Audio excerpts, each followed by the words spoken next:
Salut tout le monde! Me revoici avec une nouvelle histoire pour essayer de vous mettre des étoiles plein les yeux. Enfin, le tout avec les moyens du bord et beaucoup d'imagination, comme d'habitude. Aujourd'hui, je vais vous raconter une histoire des frères Grimm. Oui, c'est déjà la deuxième, mais ils ont rassemblé tellement de contes que je vais avoir du mal à passer à côté. Puis en plus, c'est mes préférés.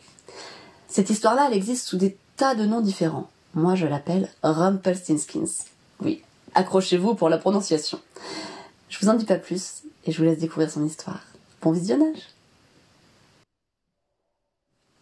Il était une fois un meunier que tout le monde connaissait pour sa vantardise. Mon moulin, c'est le plus beau. Ma maison, c'est la plus propre et ma farine, c'est la plus blanche, hein. Allez, je vous le jure, hein. Disait-il à qui voulait l'entendre. Un jour, le roi, qui avait eu vent de sa vanité, vint à passer devant le moulin. Il remarqua la fille du meunier, bonjour, qui était assise sur le pas de la porte, occupée à broder, et bavarda avec elle. Que brodez-vous? Son père arriva alors sur ses entrefaites, et d'un air affairé, il se mit à vanter les mérites de son enfant. Savez-vous, votre majesté, que ma fille n'est pas seulement la plus jolie fille du royaume, elle est également si habile qu'elle peut filer la paille pour en faire du fil d'or, s'écria ce sot. C'était faux, évidemment, mais le roi se frotta les mains.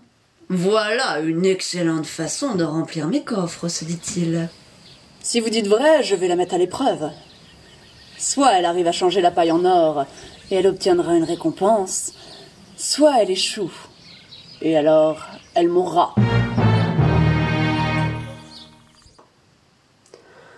Sans que la jeune fille n'ait pu dire un mot, il l'emmena dans son palais, la fit entrer dans une pièce remplie de bottes de paille, lui donna un rouet et ordonna que demain tout cela soit changé en or. Et il partit, en fermant la porte à clé. Une fois seule, la fille du meunier pleura de désespoir.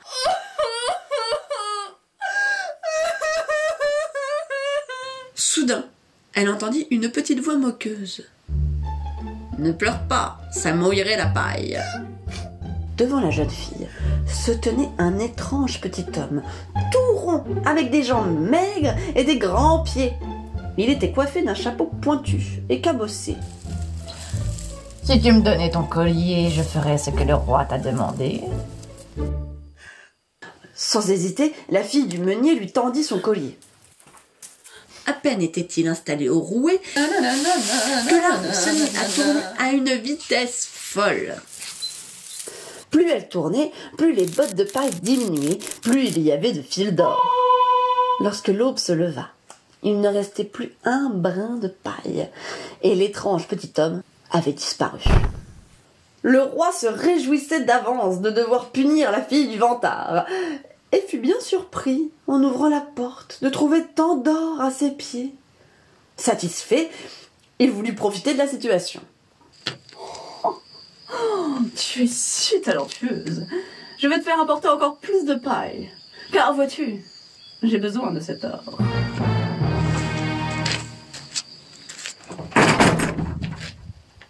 La jeune fille, n'osant rien dire de sa rencontre avec le lutin, fut encore plus désespérée que la veille.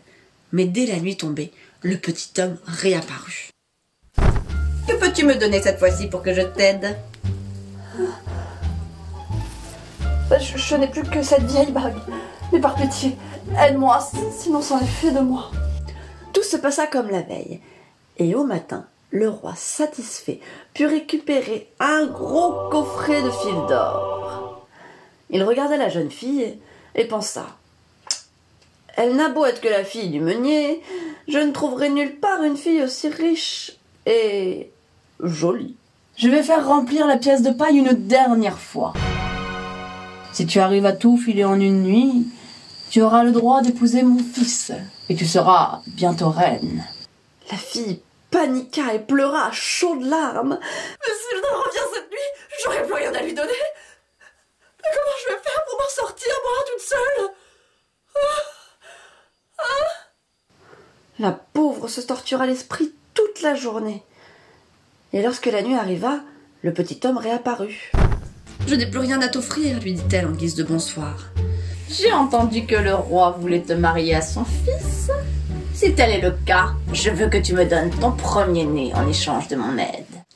La jeune fille n'hésita pas et lui fit la promesse. Le lendemain, le miracle avait eu lieu une nouvelle fois. Le roi fit alors organiser les noces entre la jeune meunière et son fils aîné. Celle-ci fut si soulagée de voir que le jeune homme était aussi doux que son père était dur, oublia tout de la promesse faite au nain. Le meunier vaniteux fut comblé de joie devant de si belles noces. Et santé aux jeunes mariés! Le mariage fut somptueux. Et la jeune princesse en profita pour obtenir de son mari la promesse que plus jamais elle n'ait à changer la paille en or. Mais moins d'un an plus tard, la princesse donna naissance à un ravissant petit garçon. Et 7 jours après sa naissance, l'étrange petit homme apparut près du berceau. « Tu n'as pas oublié notre marché, n'est-ce pas? Je suis là pour emporter ton enfant. » Oh, par pitié, je ne peux pas faire ça. Prends plutôt tous mes joyaux et mon or aussi. Je t'en supplie, laisse-moi mon enfant. Elle supplia tant et si bien que le petit homme céda. Ah, très bien. Je te laisse une autre chance. Tu as 3 jours pour deviner mon nom. Passé ce délai, j'emporterai ton enfant. Et il disparut, aussi vite qu'il était apparu. La princesse parla au prince, et bientôt tous les savants du royaume cherchaient le nom du lutin, nuit et jour. Lorsqu'il revint le premier soir, elle tenta tout. Est-ce que c'est Jean-Biquette? Non. Non. Bon bah, Genou Arqué alors. Nani. Eh ben, Grande Dent? Pas davantage. Et le nain partit en riant. La princesse fit envoyer des messagers au-delà des frontières du royaume, et le lendemain, lorsqu'il apparut près du berceau, elle tenta encore. Est-ce que c'est Coton-Long? Queue de mouton alors? Torse maigre? Décidément, tu n'es pas prête de trouver.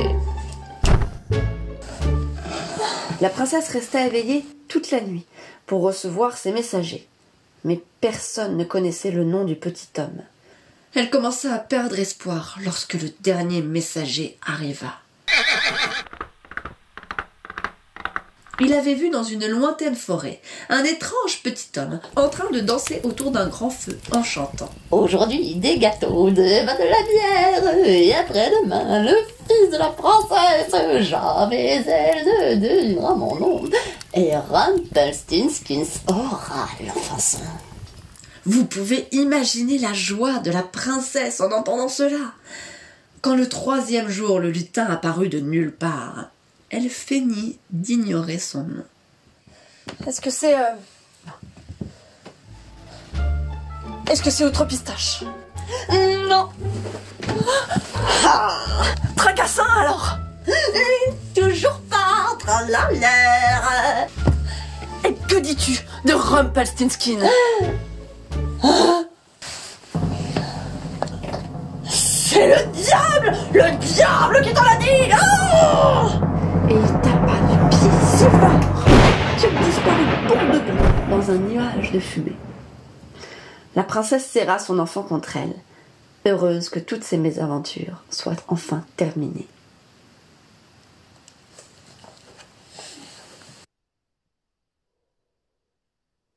Ça y est, la jeune fille a réussi à se sortir de toutes ses mésaventures, et en devenant princesse en plus. Non, je crois vraiment que ce coup-ci, j'arriverai pas à trouver une morale à ce conte. Mais bon, l'important, c'est que ça nous a fait rêver et peut-être un peu réfléchir.